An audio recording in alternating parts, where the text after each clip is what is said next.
who's in here for Sociology Professional Seminar?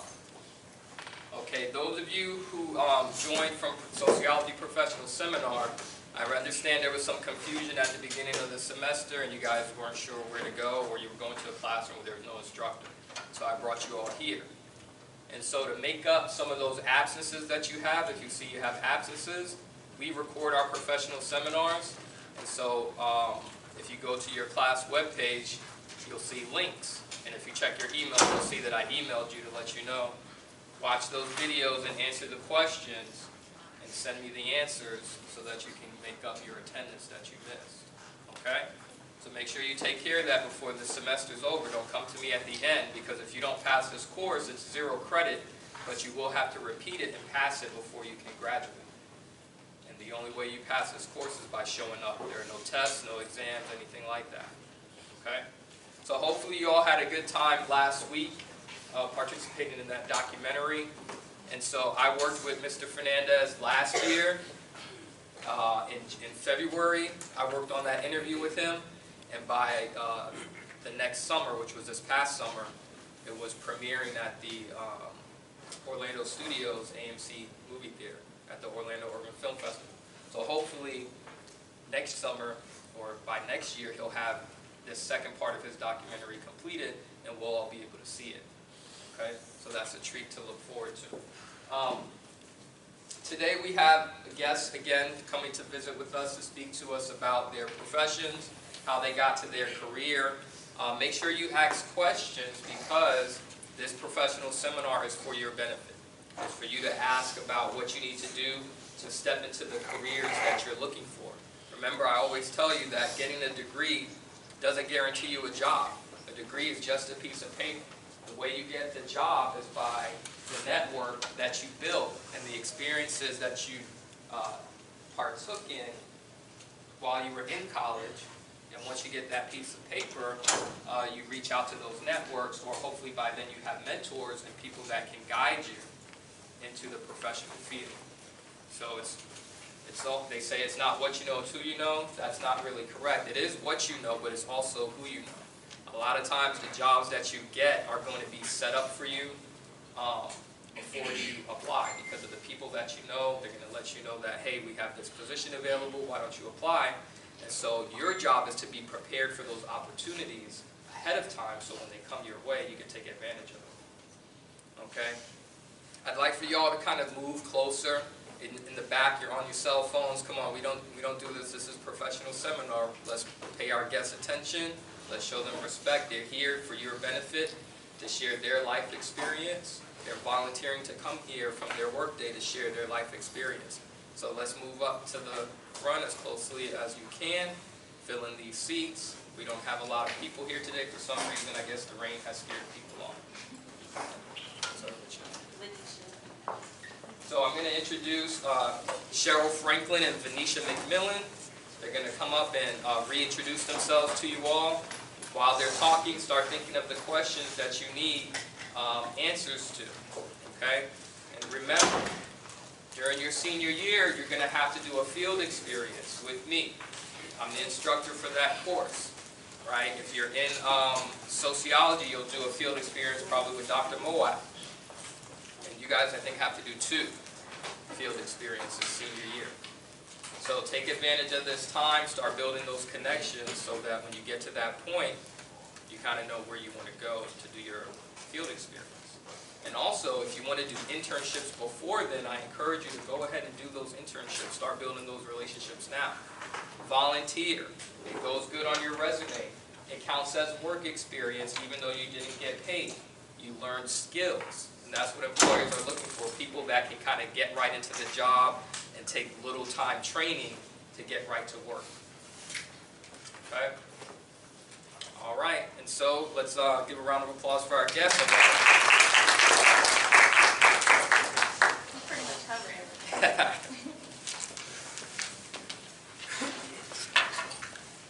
Hello again, I'm Venetia McMillan. I'm a case manager supervisor for Community Partnership for Children.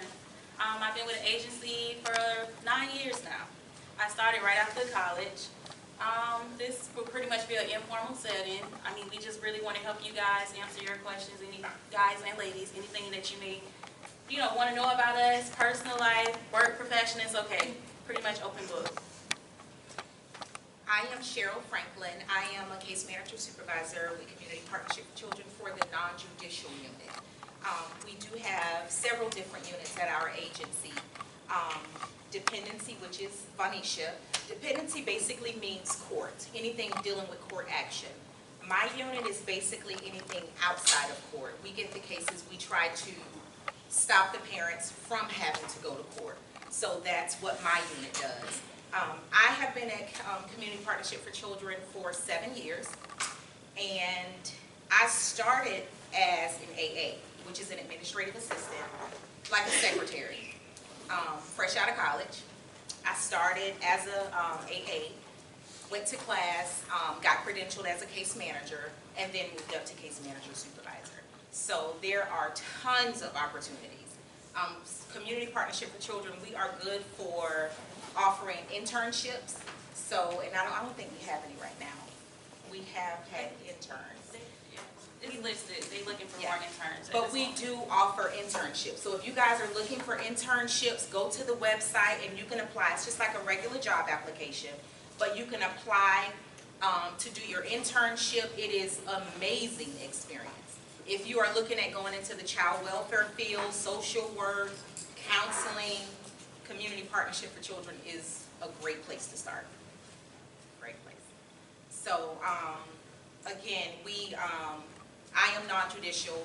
I have 5 case managers that work up under me, and we cover Putnam County, which is Palatka, Flagler County, Palm Coast, Volusia County, East Volusia, Daytona, and West Volusia and DeLand. So we have 4 different offices. Community Partnership for Children is a really big agency. We pretty much cover the whole area. We work with children, families, grandparents.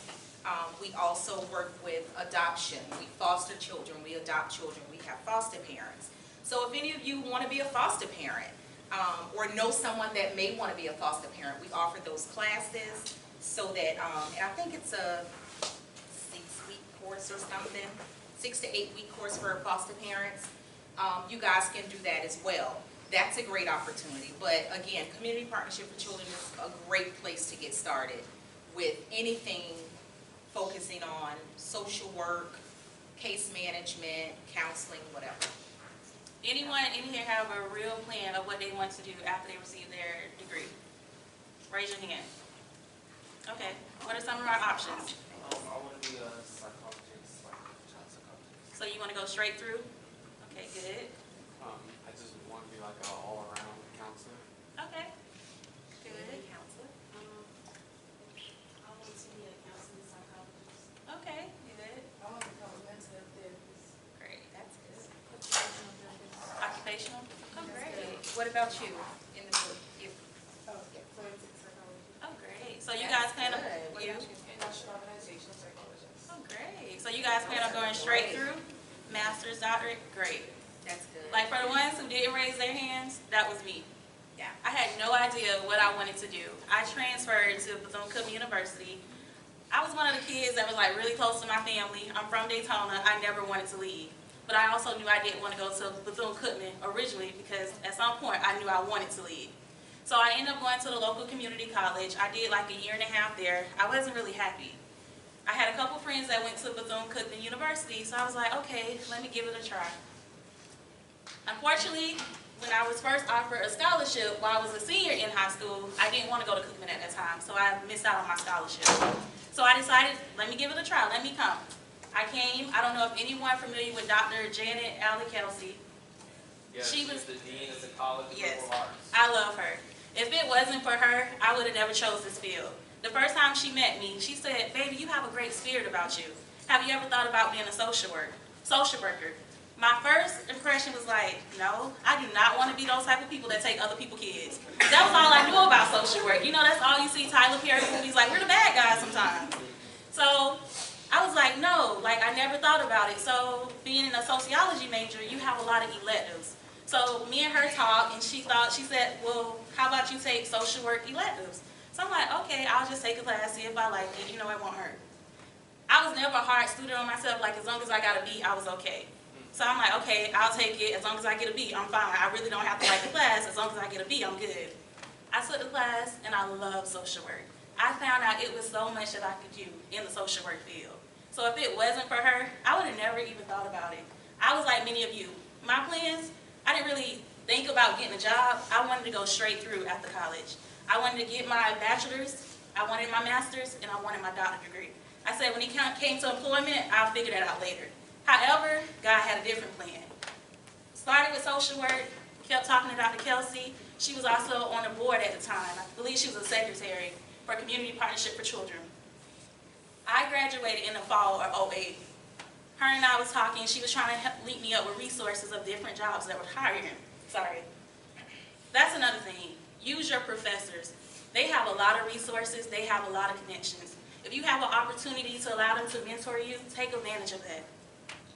That's how I got my job at CPC, Dr. Janet Allen Kelsey. By her being on the board, she let me know, like, hey, they hiring. And I'm like, okay, I'm going to go ahead and apply. The only thing that I regret not doing was interning. I interned at Halifax Behavior Services. However, I knew I didn't want to be a tech. So if you have an opportunity to intern, look up different agencies that you would actually like to work for. If you want to work for Community Partnership for Children, aka CPC that we call it, start interning now. That will take you a long way. Like, they would say, oh, I remember when he interned, he was great. He asked a lot of questions. Whatever I needed, he was there. They remember that. The same people that you intern with, we're the ones that help make the decision if the agency should hire you or not. So make connections. Your professional resources class, stay on top of it. If they tell you to wear proper attire, wear proper attire. They're only looking out for you. Because people are always assessing you. People are always interviewing you.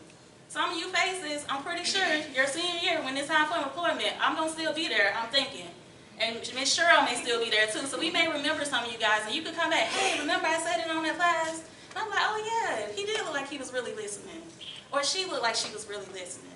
Like, just take advantage of the resources.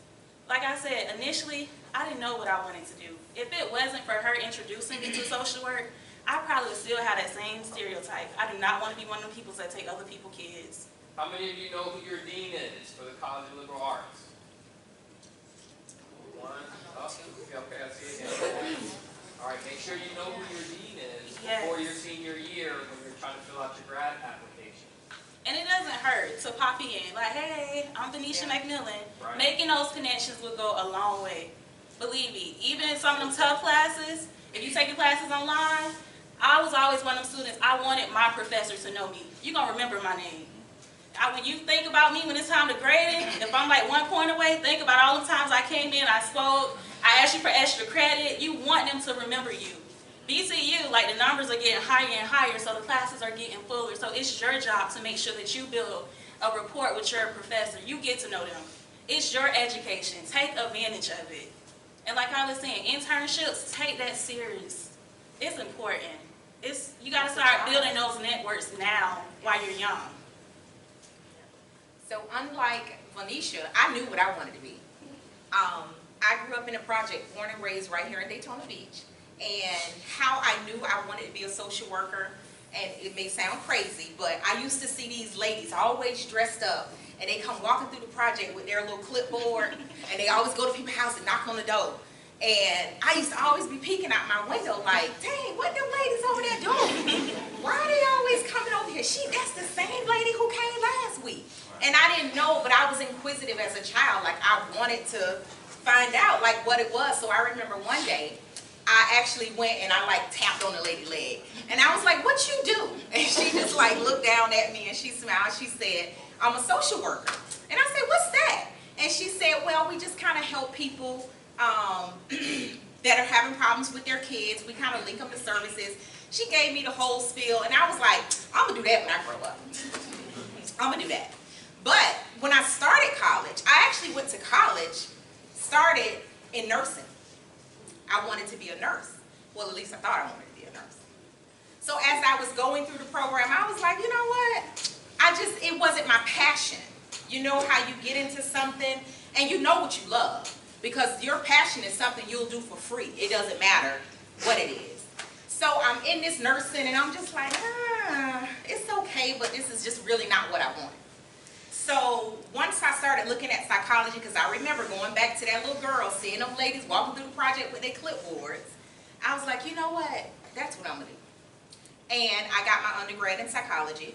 I have a master's in management and leadership. I knew what I wanted to do, and that's not it. Like, I'm still going, I'm still learning and educating myself. I plan to get a second master's degree. So I'm going, I'm doing what I want to do, but this is what I love. This field is stressful, it's tiring, but it's also gratifying. You'll go home with heart palpitations, you'll go home with a headache, you'll go home just like, I'm done, I ain't doing no more, that's it. Today my last day. But you'll get right back up tomorrow and do it all over again. You're passionate about it. Because you are passionate about what you do. And what I love about my job is going into someone's home and being able to dissect all the problems. Because we may get a case for substance abuse, and we focus on substance abuse. But when you get into that home and you start working with those families, you know it's really not that. It's because this mom was abused and she was molested as a child, and then her mom was molested and she was taken away. There's other factors. So when you delve into that stuff and you can kind of like, well, I see why she on drugs. Not that it's okay, but there's always something deeper. So know what you want to do. It's okay to go, start at this and end at that. It's okay. If you don't know what you want to do, look at a few different things. This social work field may not even be for you. But if it is, do everything necessary to get the education you need. And like Ms. Vanisha was saying, those internships, do them. Take them seriously. Internships are a job. It's a job. You go, you're professional, you dress professional, you speak professional, you get all the stuff that you need. You will be exposed to so much. And I can tell you, if you intern, by that first week, you'll know if this is for you or not. It ain't gonna take long. You will know if this is what you want to do. But no matter what it is, rather if it's nursing or social work, when you start your internship, you will know exactly what you want to do. So talk to people, make connections, get phone numbers, search on websites, talk to us, come to the job and say like, hey, I just want to talk to somebody. You see people out in the community wearing these badges, talk to them. Go to the courthouse. You can sit in on court hearings. You can actually go to the courthouse and just sit in the courtroom and listen to court hearings. You can do that. A lot of people don't know that, but you can. Not every single court hearing. Some of them are closed. Termination of parental rights. Right. If a parent is losing their rights, then those hearings are... Those are closed hearings. Yeah. But for the most part, if you want to know what's going on, and for our agency, when we're in training to be credentialed as case managers, part of our training is going to court. And we go to court and we sit there all day long. And you hear so much.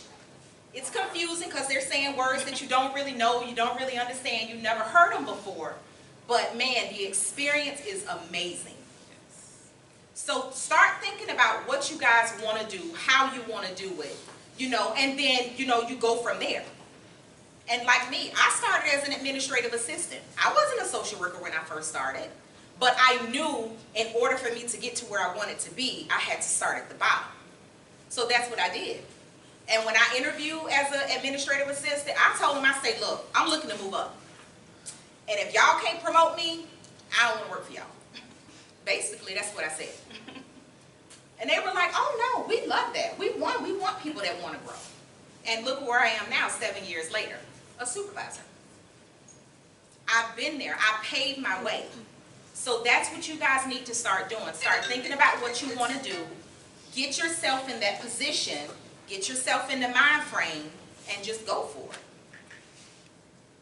Do you guys have any questions about what we do or anything about the agency? I know you all aren't counselors, but what exactly would a counselor do if they work like where you all work? That would be a great field to start out, being a case manager as a counselor, because as a case manager, you're going in every day. You're meeting with the family, you're meeting with social service providers, meaning the educational providers for the child, you're meeting with the custodians, whether that's a parent, foster parent, non-relative, you're meeting with a lot of people. Mostly you're meeting one-on-one with this child. You want to know everything this child has been through and how can you help. So being a counselor, I think that would be like great starting off as a case manager, because you're not only one, well first, you're getting to know your child. You're establishing a rapport one-on-one. Two, you're getting involved with all pieces of this child's life and his family life. As a case manager, you're always assessing, you always interviewing from day one. When I meet you, I'm going to remember what you told me the first day until the end.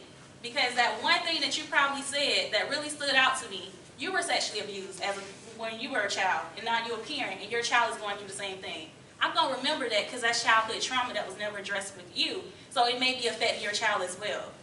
So, I mean, that helps. You like developing connections, resources, and as a case manager, I think that's really important. So when you are a counselor, you know how to help. You know the different pieces, like, okay, the child is saying that, mom is saying this, but I also remember mom telling me that she was sexually abused. It just helps. In our agency, we don't specifically hire counselors. However, a case manager, you are a counselor. You're the therapist, you're the doctor, you're the teacher, you're the mom, you're the dad. Those kids will come to you before they go to their mom and dad.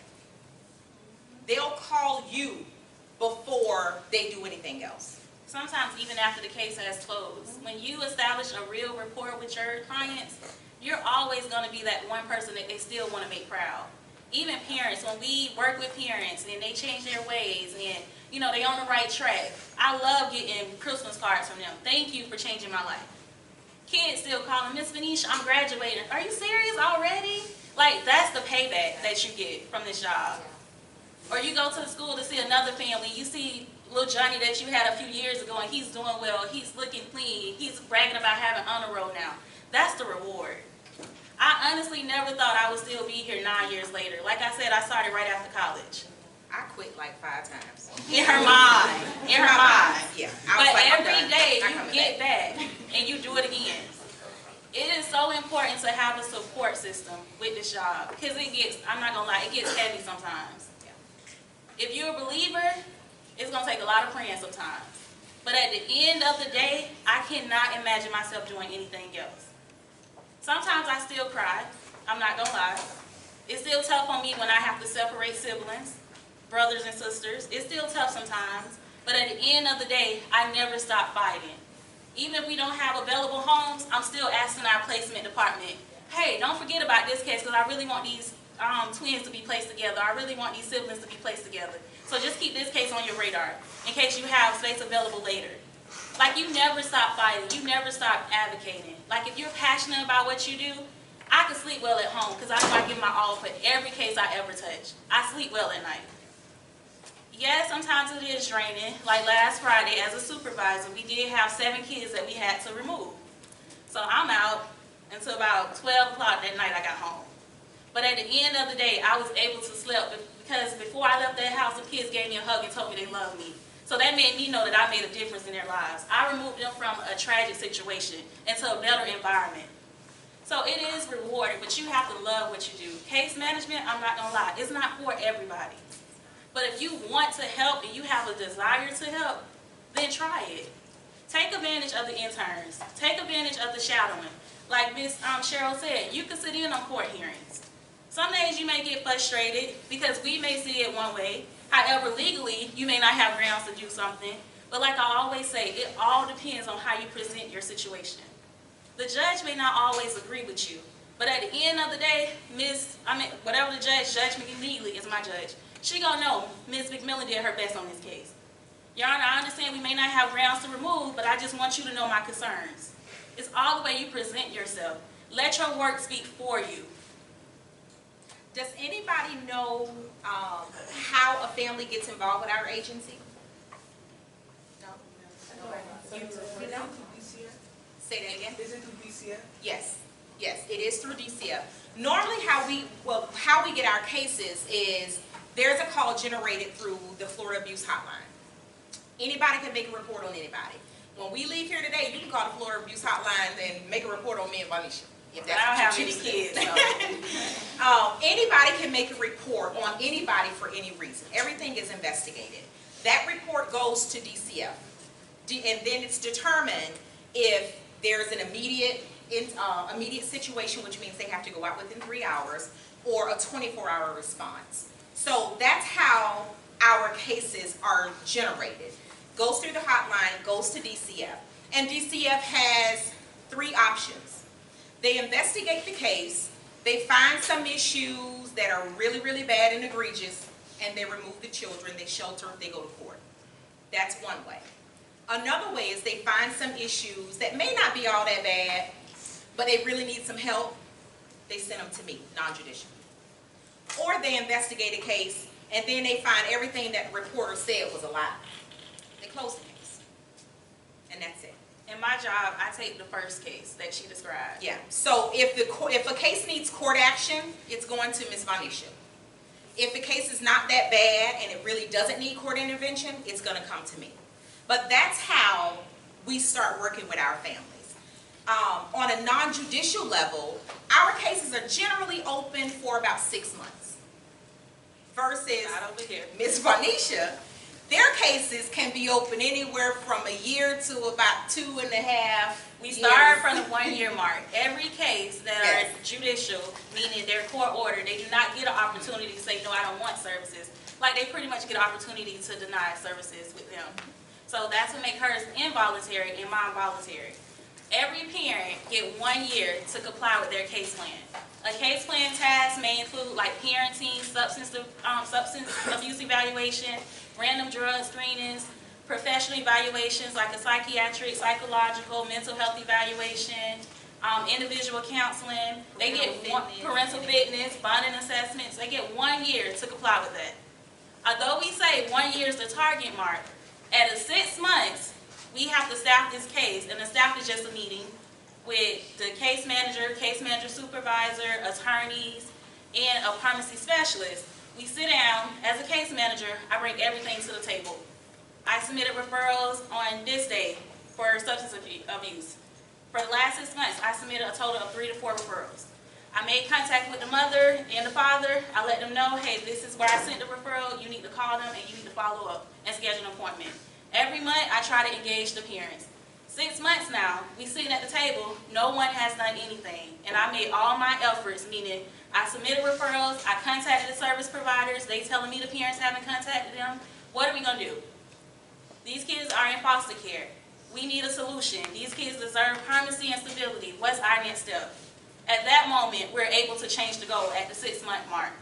And that's a permanency hearing, judicial review permanency hearing. So at that month, now I need a plan B. What would my plan B look like? Is it best for these kids to be adopted while we still giving the parents more time with reunification? Or is it best for us to, okay, let's see, what other relatives can we put them with, if any?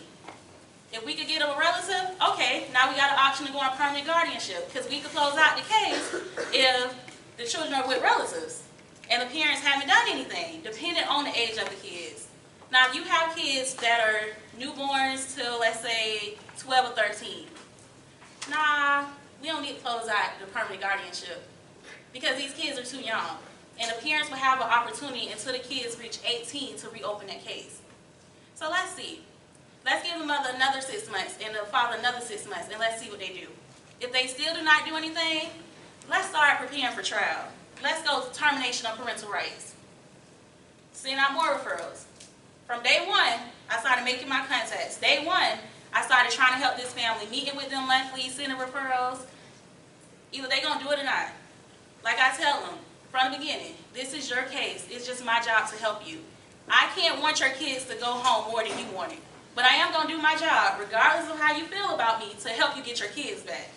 And keep in mind, although Ms. Vanisha get these cases that go to court, and the parents are court ordered to do certain services, they don't always do them. They don't care about court order. They're not doing it. And they will flat out say, I'm not doing it. But as a case manager, it's your You have job. to show every effort. You have to make every effort possible to assist those parents. If they choose not to do it, that's on them. Then now we may have an expedited TPR. And it does, it gets frustrating Yeah. sometimes. Yeah. But at the end of the day, you have to think about the children. And I'm going to continue to make my efforts with the parents because I want this parent to get it right because these kids really want to go home. So even though I feel like I wanted more to you sometimes, that's not going to stop me from making my efforts. Because when I stand up before the judge and I present my case, I want the judge to say, Ms. McMillan did everything possibly she could have done. It was on the parents and their decision to not comply. And on a non-judicial level, although our cases are not, they don't have any court involvement, we can end up in court in no time. And that happens when our services are, they're not voluntary. It's a professional recommendation which will hold up in court. So if I recommend you to do A, B, and C, you don't do it, and things continue to happen, you still using drugs, or you're still beating on your kids, or mom and dad are still fighting in front of the kids, or whatever, we can end up in court. And that's a lot of times that does happen. Because we start off on a non-judicial level expecting like, well, it's really not that bad. We'll give them the opportunity to fix this thing out of court. However, it doesn't always go like that. But when we go to court, it's fast. It's, yeah, we ain't even playing. We going straight to court, we're done. And then Ms. Monisha gets the case. Because at that point, we have a major safety concern. Yeah. We can no longer keep these kids in that If home. you can't comply with non-judicial services, you're going straight to dependency.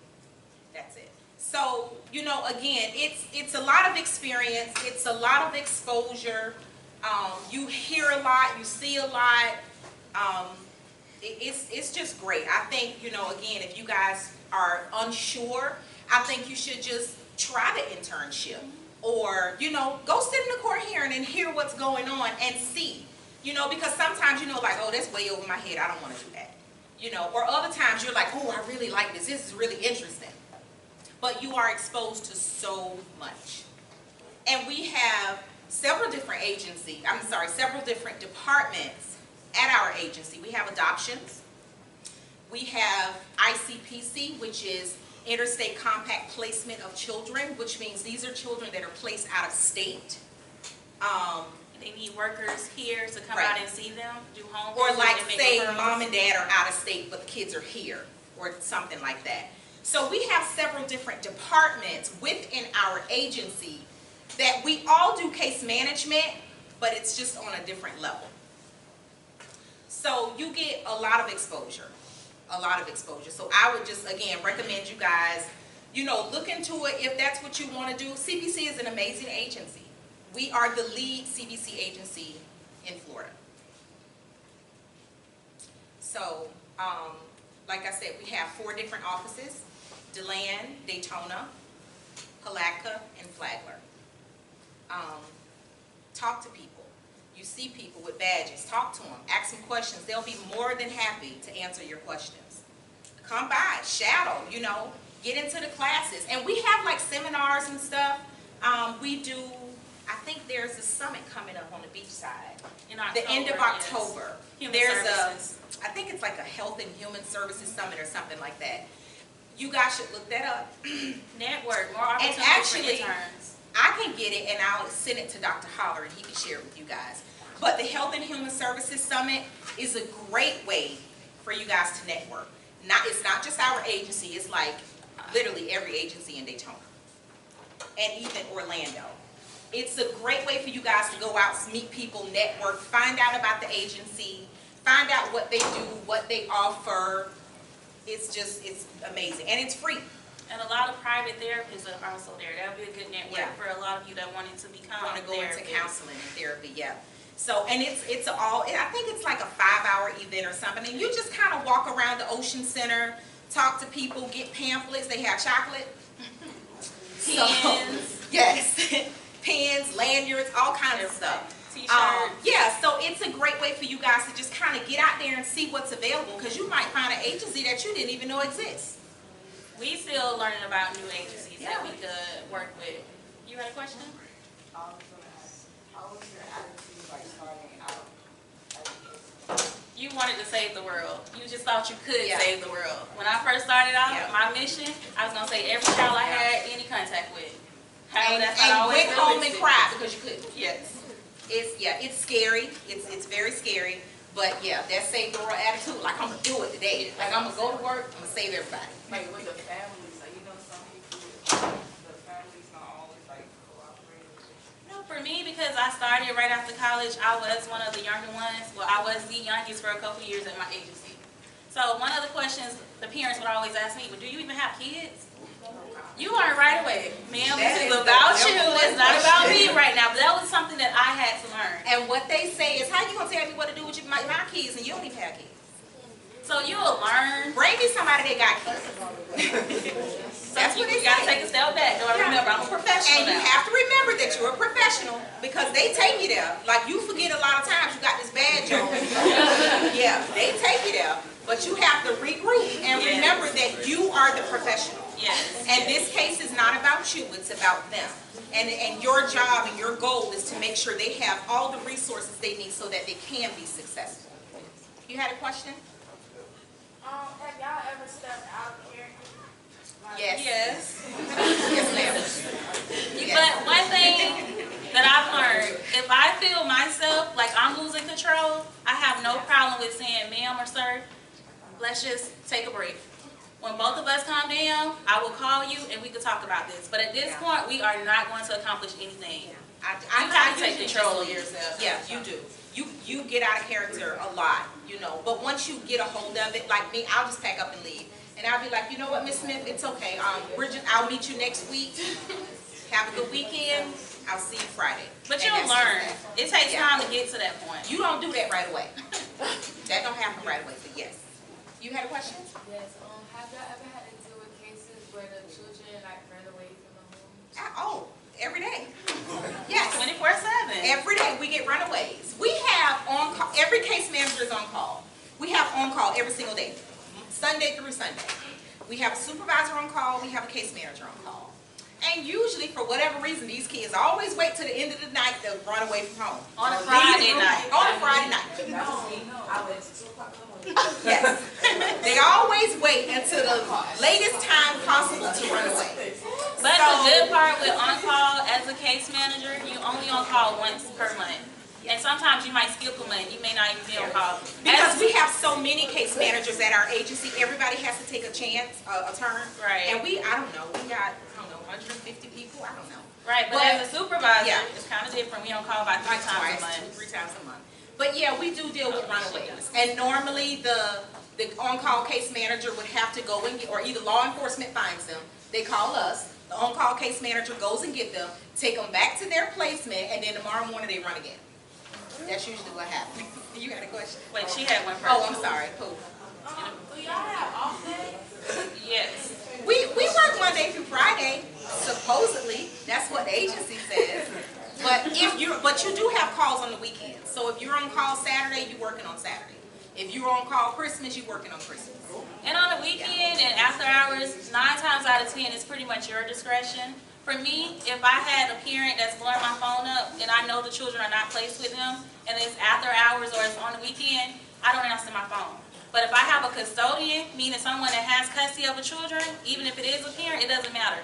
Blowing my phone up and they have the children with them, I'm answering my phone. I was just that type of person. Because then I feel it's an emergency because it's involving a child. Yeah. You just use at your own discretion, like you say. And even after hours, after 5, there is someone on call. Yes. So if you know this is just drama because her and her mama been arguing all day and they calling you at 7 o'clock at night, I'm not answering my phone. Y'all just deal with it. You had a question? So when you say like you're on call, that means like even if you sleep, you have to get up. Absolutely. Yes. Our on-call Absolutely. hours on the weekend for case managers from 8 to 5. You would have the first slot. Someone would have the 5 p.m. to the 8 a.m. slot. Anything that happens during that time, a runaway being recovered, we call it, get a call Yeah. that they found you somewhere, they have to go get you. I was on call as a case manager before I became a supervisor. She called me. I had to go pick up a child. I was just from- doing my job. I had to go to Tampa I live here in Daytona. We had a child who, Wait, that doesn't happen often. it doesn't happen all the time. But I will say this, I've been with the agency for 7 years. In 7 years, I probably have gone out on call maybe 4 times. And for me, So that's 9 not years, bad. it was 5. They was trying to run away with me. Well, yeah. But we got a call from a correctional officer. Yeah, he was placed in Orange City, like DeLand area. He ran away, he ended up in Tampa, he got arrested, he was at DJJ. So I had to, on a Sunday, I had to leave my house, go to Tampa, pick him up, drive him back to the facility, and he ran again the next day. Did you have to go get him? His case manager. Yes, ma'am, you had a question? Yes, how many reports do you guys get? Oh, gosh. Kids, like, A week? Reports, the reports don't come through us, the reports go through DCF. But in a week, I can save, I don't know, 50, 60 maybe? so you have that many, like, kids, cause No. No, all reports are not accepted. You know what I'm saying? Like sometimes they'll get a report, they still have to investigate the situation. However, it may not be something that needs to come to us. It may be something they can just close it out. so like, how many cases do you guys work on during the week though? All of them. You don't work on one case a day. Like for my unit, I will say for non-judicial, we are more intensive than dependency. So for my unit, my case managers, we should have a maximum of about 10 cases. However, right now, we're looking at about 20. Like my case managers have about 20. We're short on case managers right Right. now. On the dependency side, when you're in dependency, you can have anywhere 36, 40 cases. That's a lot. No kids. That's a lot. That is like, that doesn't happen normally. It's only because right now we're short just on short case staffed. managers. The average children on the caseload for our agency is from like 25. That's where they try to keep us at. Right now we are short. So in my unit, the highest number is 38. I know that sounds like a lot, and it really is a lot, but you got to think about, you have some cases that are in different stages. Yeah. We have a lot of cases where I only have to see the child once a month because we're just waiting for someone to adopt him. Whereas we in non-judicial, we see our cases weekly. We see our children every single week. Versus on them, it's every 30 days. We're every 7 days. So it could be a lot. Yes, ma'am. Do you guys ever collaborate with somebody else that's working on the same case as you? Yes. Yes, our service providers. That's what we 24/7. refer them to, like counseling or therapy or something, or parenting. We talk to service providers every day. Every day. We have That's a to. good question. Yeah, we have to, because if not, like, if we got everything from the parents, No one would have a case. because they lie. But, yeah. But that's They tell anybody. you They did don't want us something. there. Yeah. They'll say anything they can to get you out. And then, how long you gonna have my case open? You told me 6 months. It's been 7 months. When are you gonna close my case? But you've done anything. So it's So- best to maintain conversations with everyone Yeah, you involved have to in the case, maintain. even the teachers. Some Yeah. people have so much to say about a family, but if you don't ask them, you would never Yeah. know. We go to schools and everything. We talk to teachers, we go to daycares, grandma, grandpa, cousins, aunties, uncles, all of them. We talk to everybody. Yes, ma'am, you had a question? I know for mental health therapies, they have to do progress months like every week, like the Sundays, because my mom is mental health. Okay. But, do y'all also have to do those too? You have to document everything. Everything. Everything you better document. If it's not documented, it's not done. It didn't happen. You better document everything. I don't care if mom calls you and say, I left the kids for 5 minutes with my next door neighbor, you better document it. And honestly, it's to Everything. cover yours, But, yeah. because when you go to court, say I documented something that occurred 3 months ago. I talked to mom, she disclosed that her paramour, her boyfriend, is now living with her. I tell her I gotta come out and do a home study. Every month since then, I've been trying to make my efforts to come out to that house to do a home study. We get to court, mom may forget about that conversation. Your Honor, I told my case manager that my boyfriend was living there, she chose not to do anything. No, Your Honor, on this day, I documented at 11:35 a.m. On this day, I documented 12 p.m. this day. I got my documents, I got my stuff in order, so now the court looking at the mom like, I thought you didn't tell her. It's always to cover you. Even for trial, when we get to termination of parental rights trials, the better day have you everything. submitted referrals, it's documented in FISBIN. It's what we call, that's our database that we have to use. That just covers you as a case manager. So there's no questions. When it happened, you have 48 hours to document. 48, yes ma'am. So like how you guys said that you guys basically work 24/7, do they compensate you guys as they see your lack of sleep? Well, as supervisors, whenever we know one of our case managers like had a late night, we will tell them to not come in either that day, depending on how long they were out, or say don't come in until like 12 o'clock, you know. They have opportunity to flex out. Yeah, we will have them to flex out hours. You know, not unless they have, like, say if they have court in the morning, unfortunately, they still have to go to court in the morning, but we'll say, like, after court, just go home. So we do get paid mileage because we drive all over the place, so we do get paid mileage, but we don't get paid overtime or nothing like that. It's your salary. Because it's salary. But a good supervisor will also encourage their staff to use mental health days. Like as a supervisor, I see like, dang, Nancy normally be on top of everything. Too much stuff is starting to drop. Let me go talk to her. Let me see what's going on. What I do with my unit is I go over a day where we go over there to do this. They tell me everything that's going on in their case, and then I say, okay, I'll help you. I'll knock that out. I'll add it to my to-do list. When I see like things are still not getting done, come on, we need to talk again. How can I help you? Self-care is so important, especially in this field. You get burnout so easy because it's a lot. And like you asked the question, how many cases do we work on a day? You work on all your cases all day long. You may have in your mind, I have 2 reports that I need to do today, and I'm going to get those reports done. But in the meantime, while you're typing up those reports, you get a phone call, the child and ran away, you get another phone call, somebody in the hospital, another phone call where mom was arrested, and then another phone call where the kid's acting down and was Baker active. Now you got to deal with all of that. So you know what? Those 2 reports that you were going to type, you don't get that done for like another 3 weeks. It happens. So you work on all cases all day. But self-care is very important. Mental health days, like Ms. Vanisha was talking about, so important. You have to take time to just regroup. You need quiet. You cannot stay in the office all day. You can't do home visits all day. You can't document all day. Because there's been many days I sat at the computer and I'm like, I don't know what I'm supposed to be doing. I can't even type. I can't think. My brain can't even function because you're just so clogged up with all the other stuff. And it sounds like a lot, but what I tell any and everybody, time management is important.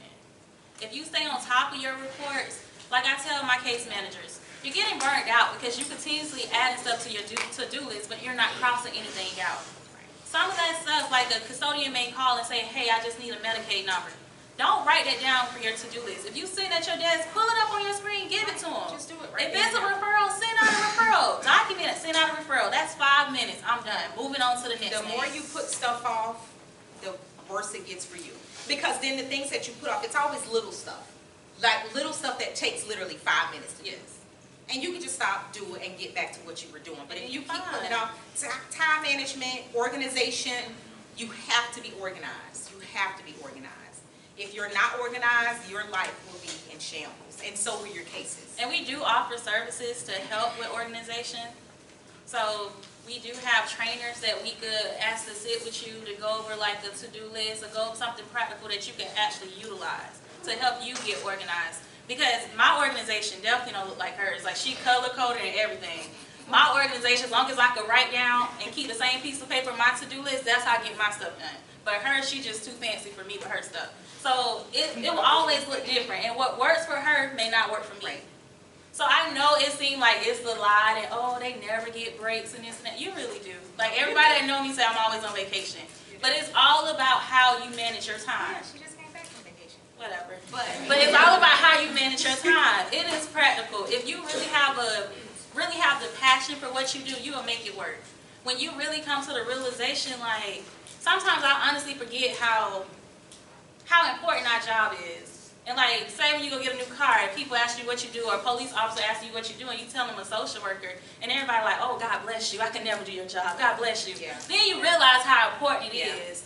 So sometimes I do forget. People say that all the time. And this is one of our profession is just as high as a doctor or nurse. And you know, your mom has cancer and that nurse just walked her hand in hand and literally saved her life. You would be so thankful for that nurse. And that's how a lot of our clients are with us. The ones that at least don't hate us because we took their kids. But you really, you have so much gratification in this field, but you have to have a passion for it and you have to love what you do. And that's why I keep those internships. In a week, you'll know if this field for you or not. It won't take long. Okay, now the big thing, the money. I know y'all probably want to know that. The money, it is okay. It's not bad. It's not bad. Community partnership for children. You ain't gonna be able to buy a mansion and a Benz. No, but you can get a nice condo. Yeah, it's okay. And you will, like, you'll hear people all the time, like, I gotta do all this, and they don't pay me enough money, I ain't got time for this, and that may be for them. But for someone else, you, again, just like time management, money management. You can't be making peanuts but want to live like the Joneses. So the money, it's okay. It's not the best, but it's okay. It's livable. With Community Partnership for Children in Volusia County, we are one of the most highest paid agencies, social service agency. So that's something to think about. Yes, ma'am. Is it like, say, so if I have a family, like, is it enough money for me? It just depends on your family size. I mean, and how you live your life. You know, me personally, when I start, I have 3 kids. They're all adults now. However, when I started, they were younger. I could make a living with paying my mortgage and paying my car note and taking care of my 3 kids. You know, but again, it just depends on your lifestyle. And for me, I'm single, so I shop a lot. And I pay all my bills. So it just depends, you know? It just depends. It works. It works. Any other questions? You guys had great questions. Yes. Great questions. I want to hear more from this side.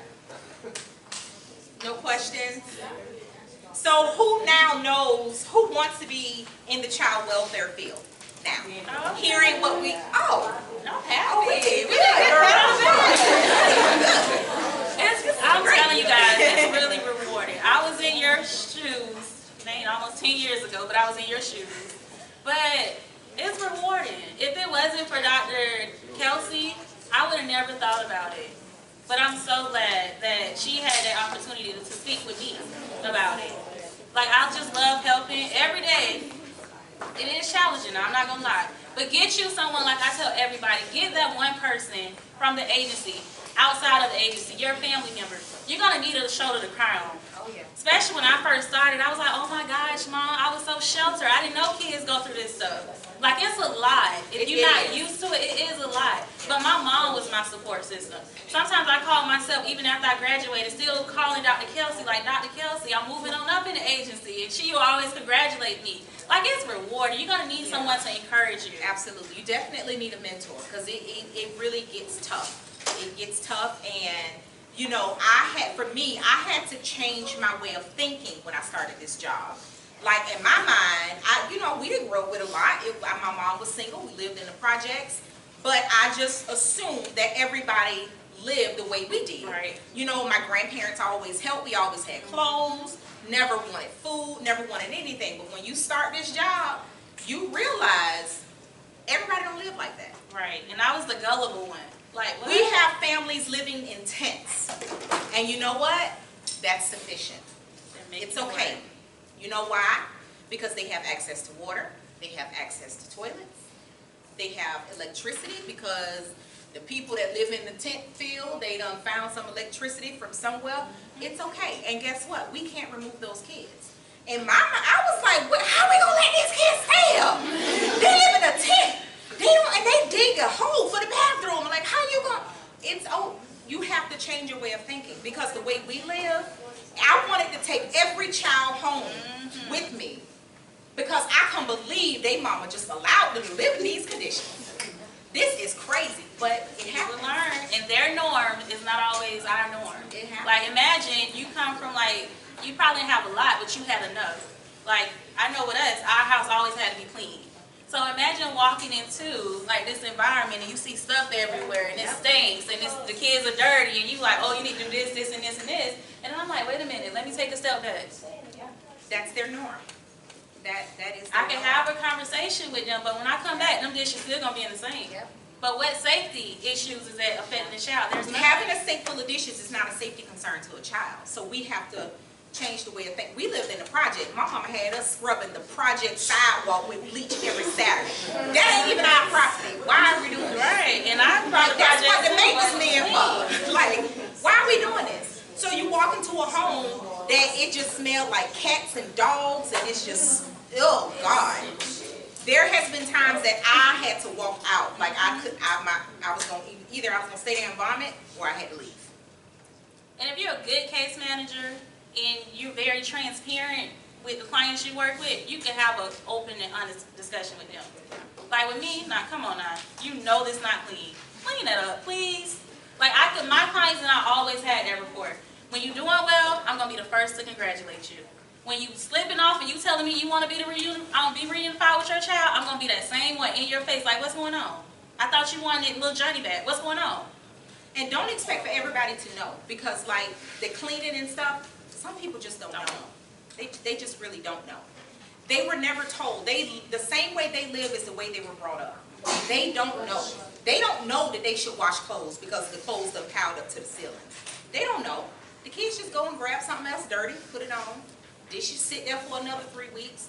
They simply don't know. And then a lot, like the way we're dressed today, we can't dress like that going to home visits. It's For like, most, you can't. for most. I learned that, like when I started this job, I would dress up, maybe not as dressy, but I would dress up, maybe some nice pumps or something, and go do home visits, but you can't do that. Because then the clients become defensive. Because now you think you're better than them. So you have to get to their level. So now I got to put on some jeans and a polo shirt and some Converses and then go do my home visit. You have to get on their level. And they'll tell you, like, you think you're better than me. No, I don't. I'm human just like you, but that's how they are. So you have to literally bring yourself all the way down and get on their level if you want to work with that family and have their attention. Because your goal is to help them. Yeah. And sometimes that is exactly what it takes. Yeah. Like, You had a question? Oh, yes. Start off, I knew what I wanted to be. I know what I want to become. I just, figured, hey, it doesn't matter. But, okay, so I want to be a family child therapist. okay. But then you also said that, like, even though if you want to be counseling and therapist, like, being a case manager will really work. And, like, yeah, really, like, making me want to go in that direction. So, can I get the website so I can get to the Sure. It's our website is, look at you. Oh, I'm so proud of myself. Look at everybody with their phone. Oh, I can write up here? Okay. It's right here. And I know a lot of you all say that you wanted to be a therapist. I'm actually in school to get my master's in social work. And I gave myself until I'm 40. And then when I'm 40, I want to branch off and become a therapist. So I'm also on the same path. But everything that I've been through, listening to, helping the families and everything, I really feel like that's going to help me be a great family therapist. So use it as experience. I use this opportunity to network with different therapist providers. Like I got a lot of offers that I could do my internship with different therapists. So case management really helped me because I'm going to be dealing with some of the same clients. So it really helps.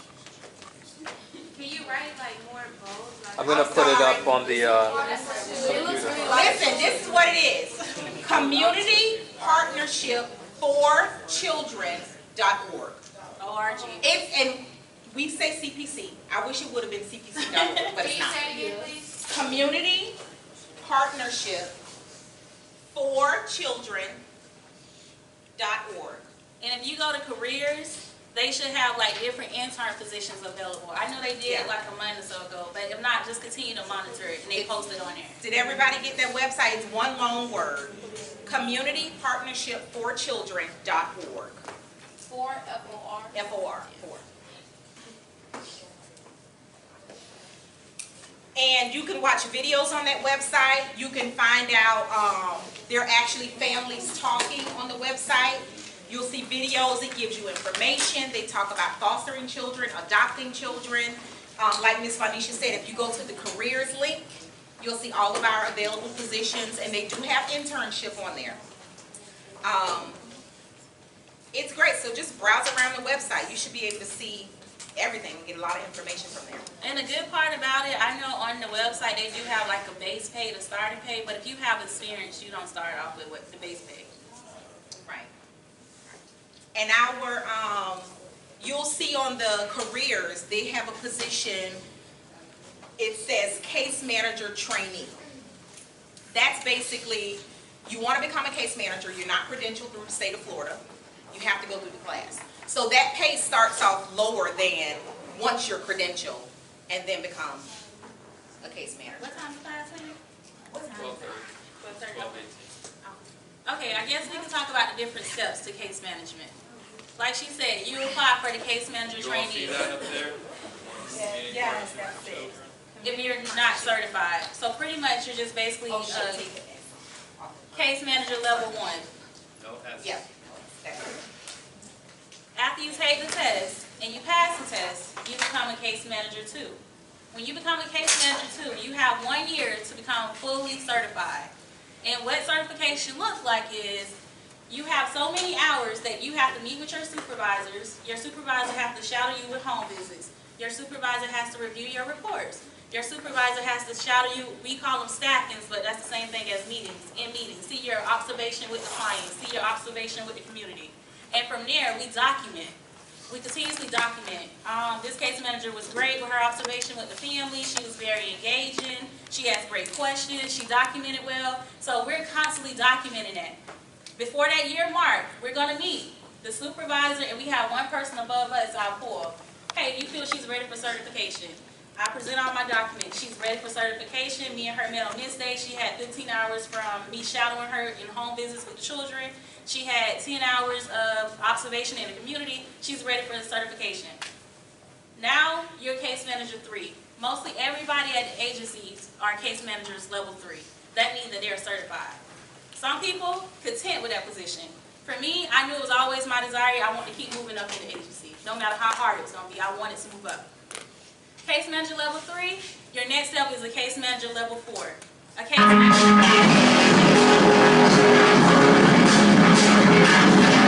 I didn't know we had music on the website. Okay. All right, case manager level 4, you're basically an assistant supervisor case manager. So they would work directly under me and Cheryl. They're pretty much like our go-to person. When we're unavailable, they would cover the staffings, aka meetings for us.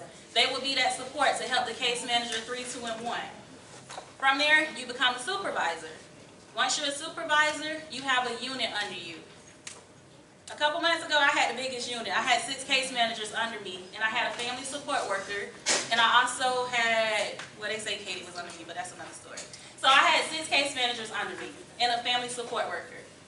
Above me, Cheryl and our next step will be a program operation administrator. Once we get that position, we will have 3 different case manager units underneath us. After that position, now we're looking at director of case management. And that's only one person that can have that position. So I tell her all the time, I'm coming for your position. She done been there forever. But she's not going anywhere. So basically, Vanisha and I have one more step to go before we're able to become a director over a CDC agency. So it moves really quick. Once you're credentialed, it just moves really quick, and it just depends on your drive. Yes. If you want it, if you present good work, you know, you have to want it. If you want, CPC is one of the agencies you can move up so fast. Just depends on how bad you But want you it, have your to work want it. has to reflect that. You have to want it. So if you do, you know, your work reflects you. So if you do good work, you have, you know, good connections with your family. Our service providers are, you know, speaking highly about you. You know, you are into your cases. You get your work done on time. You have that opportunity to move up. And like I said, when it happens really relatively fast. So you can definitely move up. So again, unless you're content with just being a case manager level 3, which is just basically being credentialed, if that's where you want to be, that's where you want to be. Again, us, we wanted to move up. So I wasn't okay. Yeah, Yes, that's a ma'am. question. So say that I interned when I I graduated, you guys want to give me the job, but I didn't want to work in Daytona, like stay here. Could I be transferred? Normally, They love that. yes. Our agency tries, and sometimes it's hard because other offices are filled, but they try to place you in the area where you live. So if you live in Flagler, more than likely if Flagler has an open position, you'll probably be placed in Flagler. So yes, yes ma'am. Can you do it to another state? No. 'Cause you're- There are other CBCs, and CBC is the community-based care. There are other CBCs outside of Florida. Now, you can't transfer our agency state to state, but the fact that you've worked for our agency gives you like first priority moving into another CBC. And your certification is only good in the state of Florida. Right. So if you got credentialed in Florida and you thought about moving to Texas, you would have to become credentialed in Texas. Now, most states, I don't know, not all, some states will allow you to work under your Florida certification for a short period of time until you're credentialed in that state. I know Georgia is one of those states. Yes, you can go to Georgia and work under your Florida certification for a short period of time. So what about in another city, like in St. Petersburg, Yes. Orlando? Yeah, You're good. yeah. You're in the You state can of Florida. yeah. You're still certified. You don't have to go through the training all over. And that certification makes a big difference. If you come in certified, you pretty much saying that I understand the basic level of case management. It makes a big difference when trying to transfer. Do you want to take a second to show the video from the homepage? Sure. Can you pull it up again? Yep. So I know most of you guys pulled it up on your phone, but this is what the website looks like. And I think this video is, he's a foster parent. I forget his name, but he goes to my church, Calvary Christian Center. And he and his wife have adopted, I can promise you, probably about 100 kids, literally.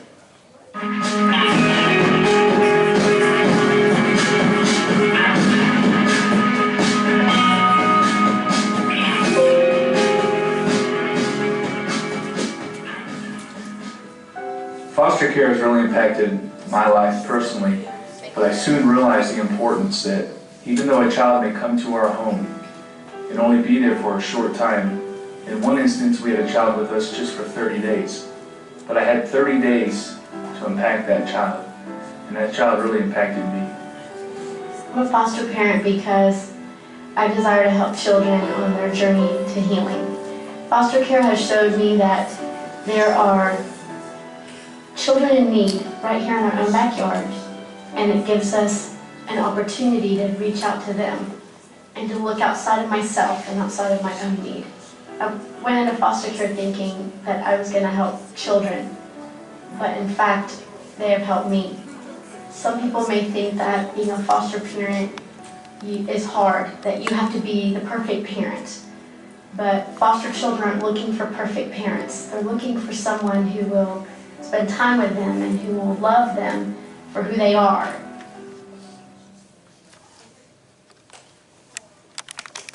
So that's just a quick video, but we have so many videos. I know personally there's some on YouTube. You can, just YouTube Community Partnership for Children.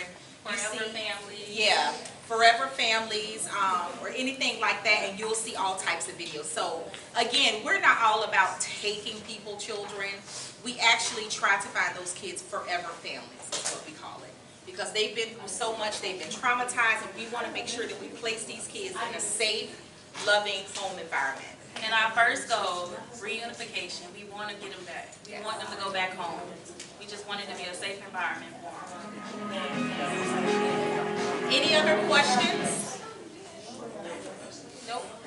So everybody has the website, so we'll be seeing some of you guys as interns. Yes. And maybe in court, maybe. You never, my name is Cheryl Franklin. And I'm Denisha McMillan. Cheryl, S-H-E-R-Y-O. All right, let's give our guests a round of applause. All right, so you all said you'll email me some information so I can About the summit. about the summit at the Ocean City. Yeah, it's the end of October. Okay, so that summit's coming up. Listen up before we leave. The summit's coming up at the end of October. I'll be sending an email to the entire class. It's a good opportunity for you all to go down there and check it out. Okay, and start building those networks. All right, did everybody sign the roll before we go? All right, let me get the roll, and I'll see you all next week. Thank you.